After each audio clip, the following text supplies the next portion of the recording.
Mùa hè năm 1940, trên bầu trời xám xịt của nước Anh, từng tốp máy bay Đức xuất hiện như đàn kền kền chuẩn bị xé nát một đế quốc đang đơn độc. Phía dưới là những thị trấn đang chìm trong báo động đỏ, những người dân gồng mình giữa những đợt oanh tạc không thương tiếc. Không còn đồng minh, không còn lối thoát, tất cả chỉ còn trông cậy vào bầu trời và vào những chàng trai trẻ chưa đầy 20 tuổi bước vào buồng lái với xác suất sống sót chưa tới 50%. Và chính trong khoảnh khắc ấy, một huyền thoại đã ra đời.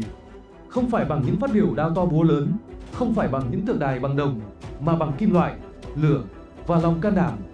Nó mang hình dáng của một chiếc tiêm kích duyên dáng, cánh elite vút lên trời với tiếng gầm rền đặc trưng. Đó là Spitfire. Nó không phải là chiến thắng cuối cùng, nhưng nó là sự từ chối đầu hàng đầu tiên. Và với một đất nước đang đứng bên bờ vực diệt vong, sự từ chối ấy là tất cả. Trong video này, Mintech sẽ đưa bạn bay xuyên thời gian để khám phá cỗ máy bay đã chặn đứng Hitler, bảo vệ nền dân chủ và viết nên chương huy hoàng nhất của không quân Hoàng gia Anh, Supermarine Spitfire. Chiếc Spitfire không xuất hiện từ hư vô. Nó là thành quả của một cuộc chạy đua âm thầm, nơi công nghệ, chính trị và trực giác kỹ sư giao nhau trong một thế giới đang trượt dần đến chiến tranh. Supermarine, một hãng vốn chỉ nổi tiếng với thủy phi cơ đua Schneider cho phi, đã trở thành cái nôi của chiến binh mang hình hài Duy Mỹ. Dưới bàn tay của thiên tài kỹ sư Jim Mitchell, một con người không ưa đám đông, không thích truyền thông, Spitfire được phác thảo lần đầu tiên với tên gọi đơn giản là Type 300. Mục tiêu: tối ưu tốc độ, khả năng cơ động và khả năng leo cao. Nhưng điều khiến Spitfire khác biệt không chỉ là động cơ hay vũ khí, mà là đôi cánh elite. Vào ngày 5 tháng 3 năm 1936, nguyên mẫu đầu tiên cất cánh khỏi sân bay Eastleigh. Và khi hạ cánh, phi công thử nghiệm Joseph Max Summers chỉ nói đúng một câu: đừng thay đổi gì cả.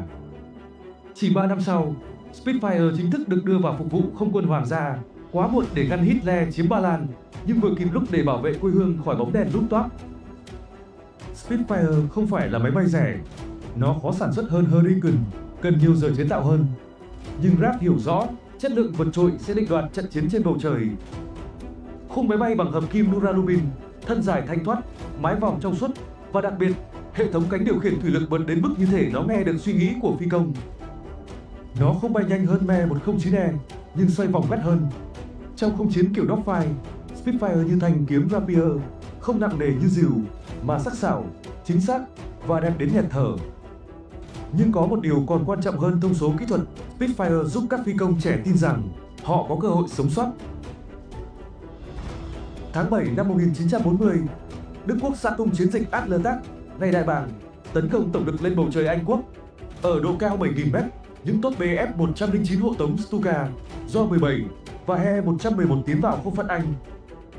Và Raff đáp trả, từng phi đội Spitfire và Hurricane cất cánh từ các sân bay dã chiến, bay theo thông tin cảnh báo từ hệ thống radar trên hôm, một kỳ tích công nghệ thời bấy giờ. Trong 3 tháng điền ngục ấy, hơn 1.700 máy bay Đức bị bắn rơi.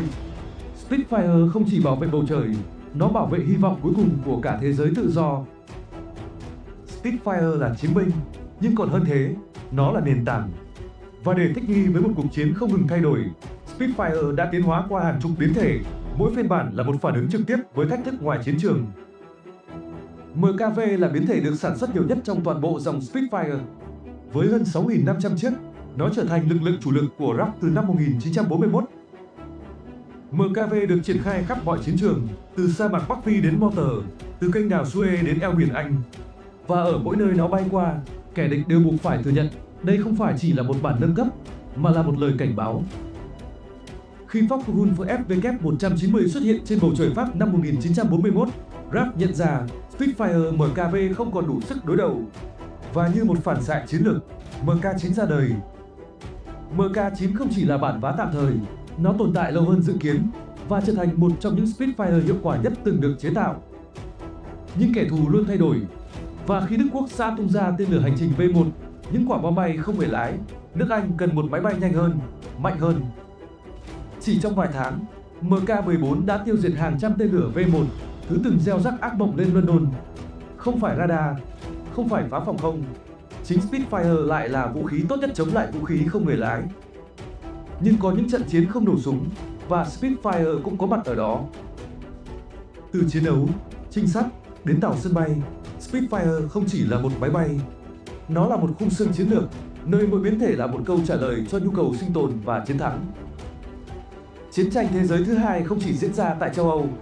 Từ sa mạc Bắc Phi đến rừng rậm Miến Điện, từ Thái Bình Dương tới bầu trời nước Úc, Spitfire đã có mặt ở mọi nơi quân đội Anh cần đến không được chiếm ưu thế. Và tại mỗi điểm nóng địa chính trị, Spitfire không chỉ là máy bay, mà là biểu tượng cho sự hiện diện chiến lược của đế quốc Anh trong thế kỷ 20. Tại Bắc Phi, nơi cát nóng và bụi mù thay cho đồng cỏ Anh, Spitfire phải đối mặt với không quân Đức và Ý trong những điều kiện khắc nghiệt. Tại đây, Spitfire không chỉ là máy bay tiêm kích, nó là công cụ giữ vững tuyến đường hậu cần Anh, ngăn quân Đức chiếm kênh đảo Suez, huyết mạch nối châu Âu với châu Á. Xa khỏi châu Âu, Spitfire tiếp tục tung cánh tại Miến Điện, nơi không chiến trở nên phức tạp hơn bao giờ hết. Đối thủ không còn là Bf-109, mà là Zero của Nhật Bản, nhẹ hơn, xoay vòng nhanh hơn. Trận chiến Imphal và Koima, nơi Spitfire hỗ trợ quân đội Anh ngăn Nhật tràn vào Ấn Độ, được coi là Stalingrad của phương Đông. Và một lần nữa, Spitfire chứng minh, dù rừng hay biển, nó vẫn là cơn ác mộng từ bầu trời.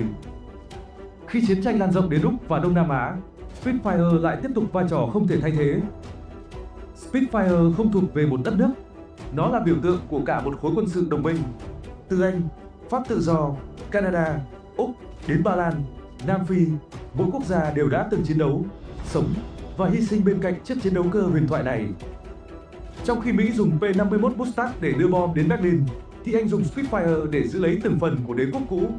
Đây không chỉ là máy bay, mà là công cụ quyền lực mềm, là bàn tay vươn xa của vương quốc mặt trời không bao giờ lặn.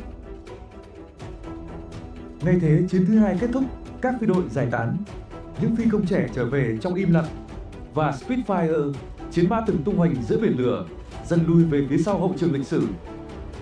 Nhưng điều lạ kỳ lạ, nó không bao giờ biến mất. Không giống nhiều máy bay chiến tranh khác bị phá rỡ, Spitfire tiếp tục phục vụ sau 1945 trong vai trò tiêm kích, trinh sát và huấn luyện cho không quân các nước mới giành độc lập. Từ biểu tượng đế quốc, Spitfire trở thành công cụ bảo vệ độc lập cho những quốc gia trẻ. Một hành trình mâu thuẫn nhưng cũng đầy biểu tượng. Spitfire không chỉ tồn tại trong bảo tàng mà sống mãi trong tâm trí con người qua điện ảnh, âm nhạc, thời trang và cả những cuộc diễu hành. Khi bạn nghe tiếng gầm đặc trưng của động cơ Merlin từ xa, bạn không chỉ nghe thấy tiếng máy bay, bạn đang nghe thấy lịch sử sống dậy. Rất ít vũ khí chiến tranh được nhớ đến bằng tình cảm. Tank, tàu ngầm, đại bác, dù mạnh mẽ đến đâu, vẫn là công cụ. Nhưng Spitfire thì khác. Spitfire mang một vẻ đẹp không thể diễn tả. Nó không chỉ là cỗ máy của chiến thắng, mà là biểu tượng của lòng can đảm, của niềm tin rằng giữa bóng tối, con người vẫn có thể đứng lên bằng ý chí và đôi cánh. Spitfire không chỉ là một máy bay trong lịch sử, nó là linh hồn của cả một thế hệ. Một thế hệ đã bay lên khi cả thế giới đang sụp đổ, và bằng cách nào đó, họ đã giữ được ánh sáng. Và hôm nay, mỗi khi một chiếc Spitfire vút qua bầu trời xanh, đó không phải là quá khứ, mà là lời nhắc rằng có những điều không bao giờ nên bị lãng quên. Bạn đang xem Bintechflix, nơi chúng tôi kể cho bạn câu chuyện của công nghệ quân sự thông qua lịch sử. Cảm ơn bạn đã xem hết video, và xin hẹn gặp lại ở video tiếp theo.